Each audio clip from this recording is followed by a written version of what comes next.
Mi nombre es Inés Jiménez. Mi pasión por el periodismo de investigación y los derechos humanos me ha llevado por medio mundo, pero definitivamente México es mi segundo hogar, porque de Zaragoza no me olvido y seguro que algún día vuelvo.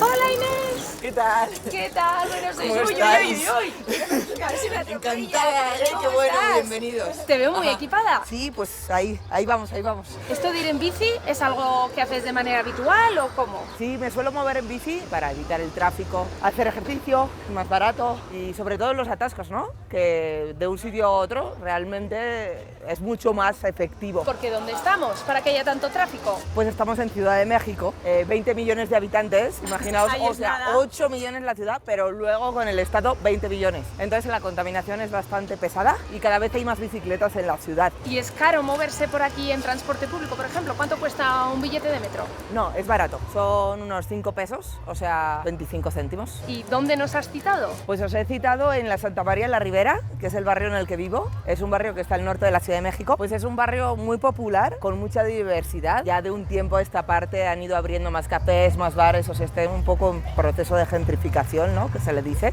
Se están encareciendo un poquillo las rentas. ¿Cuánto te puede costar vivir en este barrio? Yo estoy pagando 4.500, que son 225 euros o algo así. Voy a aparcar la bici si os parece y os doy una visitica aquí por el kiosco morisco, ¿no? Fue construido para la exposición, una exposición universal y como se puede ver pues tiene todos los arabescos y es un poco el corazón de la Santa María, ¿no? Como es domingo pues hoy tienen un montón de ambientazo, ¿no? Un montón de familias que vienen a pasear, un heladito. Buenos días. Hola, buenos días. ¿Qué tal? ¿Me pueden contar qué están tejiendo?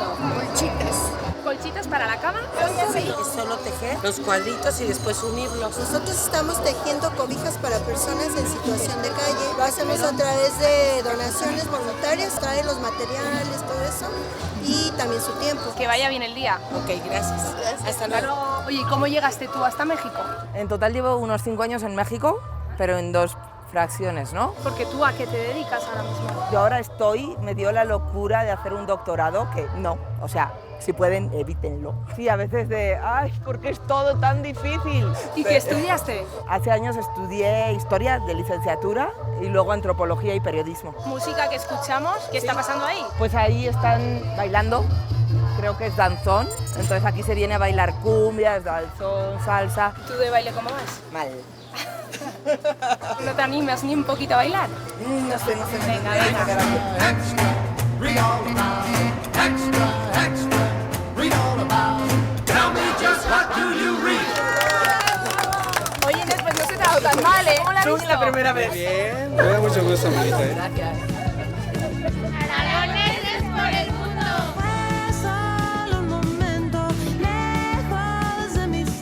Bueno, Inés, ¿y ahora dónde estamos? Pues estamos en una zona al norte de la Santa María. ¿Ves estas vías? Pues Luis Buñuel aquí grabó Los Olvidados, la película de Los Olvidados, y en 1950 esta película recibió el premio de Cannes. La peli va de la marginación extrema, de la pobreza extrema, a la corrupción como fruto de la delincuencia aquí en México. Lo fuerte, lo duro de la película es que sigue siendo muy presente, ¿no? Aquí fue censurado en Los Olvidados porque no daba una buena imagen.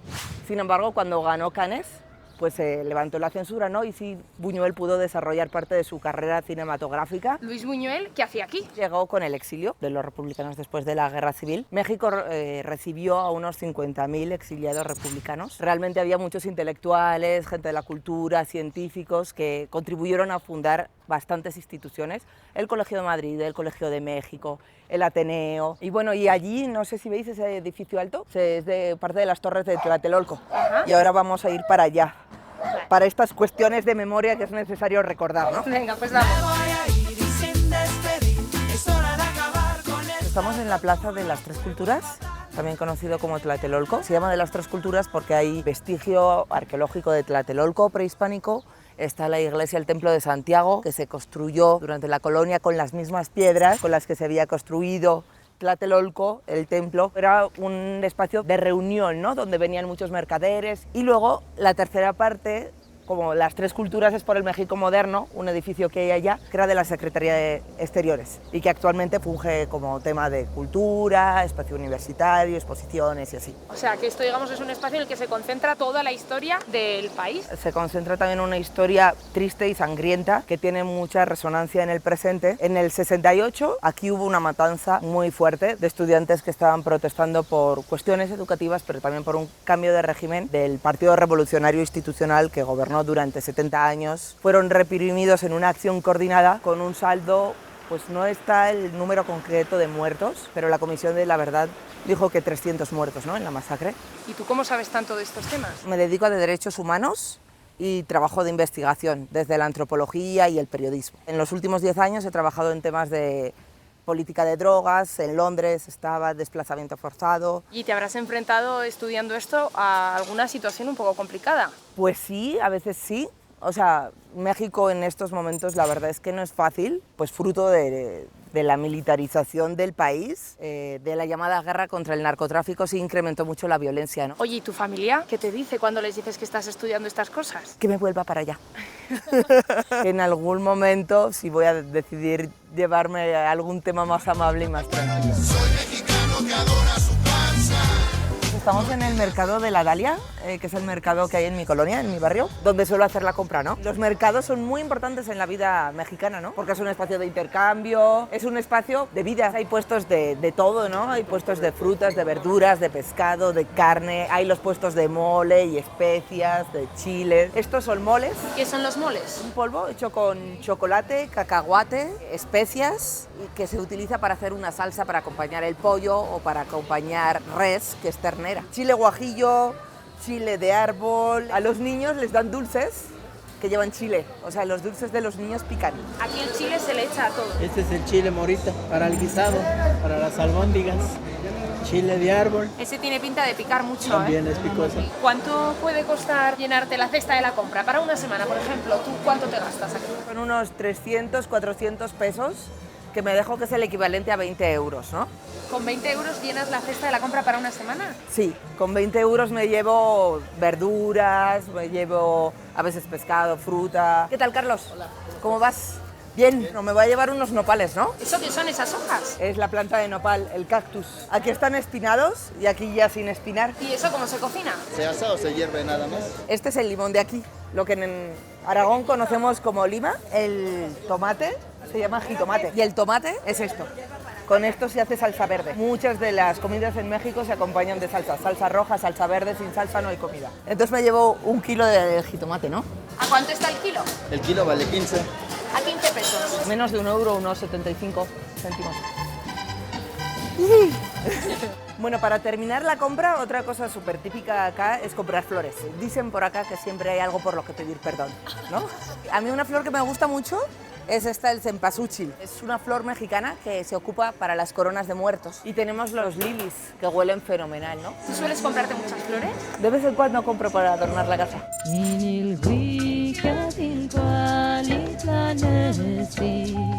Bueno, Inés, vaya lugar impresionante en el que estamos. Pues sí, estamos en Teotihuacán. Le llamaban la ciudad de los dioses. Está a unos 50 kilómetros al norte de la Ciudad de México y es un yacimiento, era una ciudad de hace 2000 años. Está excavado el 10%. 10-12% de todo lo que era la ciudad. No se sabe cuánta extensión tenía. Se sabe que ocupaba seguramente como gran parte de este valle, ¿no? Pues podría haber unos 100, 150.000 habitantes. Entonces pensemos, ¿no? Tanta gente concentrada hace 2000 años era uno de los puntos medulares de las civilizaciones y equiparable a Constantinopla o a Roma o a Egipto. Pues esto mi hermana Clara, que es guía turística, os lo explicaría de rechupete. Seguro que tú te apañas para explicárnoslo también.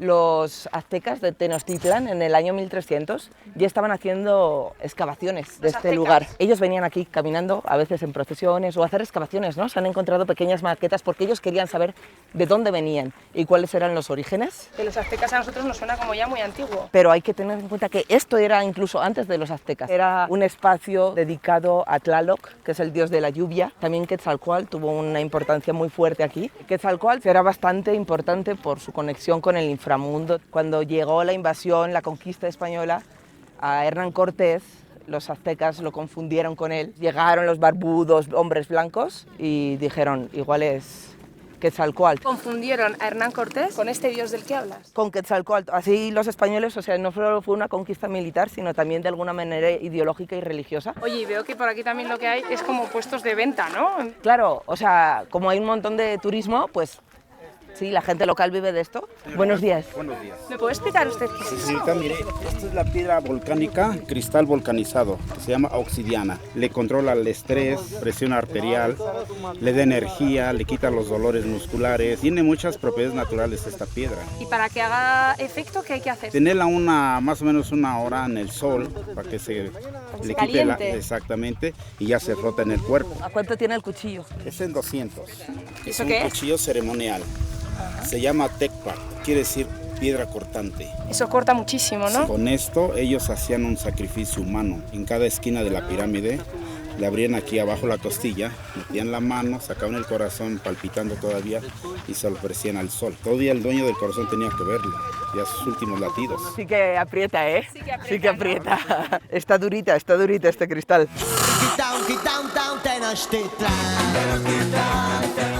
Hemos llegado al final de la calzada de los muertos. Nos ha costado un poco, ¿eh? Y bueno, pues este es el corazón de lo que era la ciudad sagrada, ¿no? La ciudad de los dioses. Ahí está la pirámide del Sol, la pirámide de la Luna. Son como los dos edificios más importantes, entiendo, de aquí, ¿no? Sí, los dos teocalis principales que estructuran el espacio. ¿Os acordáis antes que nos han dicho que había sacrificios humanos y toda esta cuestión? Sí. Quizá podría ser en esta esquina o más allá, ¿verdad?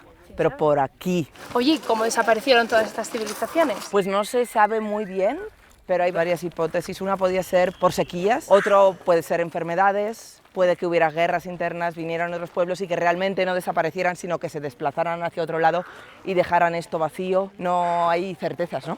Bueno, pues ya hemos visto aquí. ¿Qué tal os parece si vamos a Ciudad de México a tomarnos algo o a pasear por ahí? Venga, vamos para allá. Venga, genial.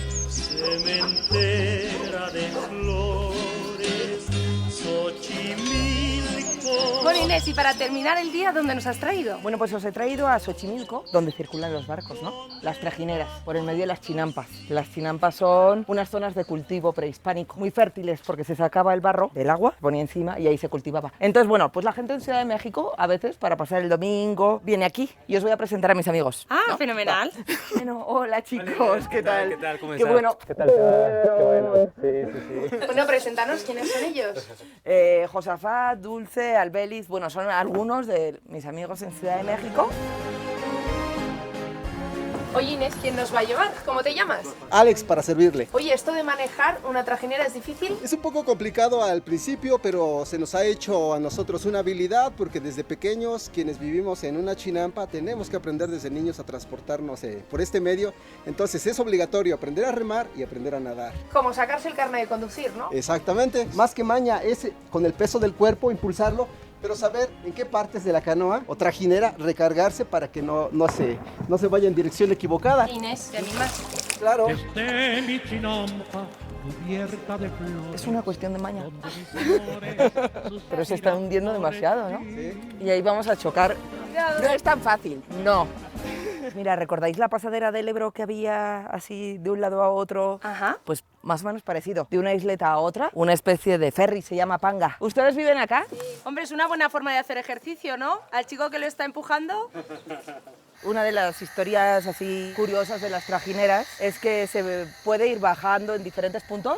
¿Qué es esto? Es un lugar bastante conocido que se llama la Isla de las Muñecas. Sí, lo de las muñecas es bastante evidente, pero ¿qué hacen aquí? Pues cuenta la gente local que a un señor se le murió su hija ahogada. Su familia le expulsó, le culpó a él de la muerte de la niña. Y en el tormento y en la pena empezó a coleccionar muñecas. Estuvo por 50 años coleccionando muñecas. Habían hecho un pacto las muñecas y él, que él las protegía y las muñecas le protegían a él. O sea que, claro, la familia sigue viviendo aquí. La familia sigue por acá.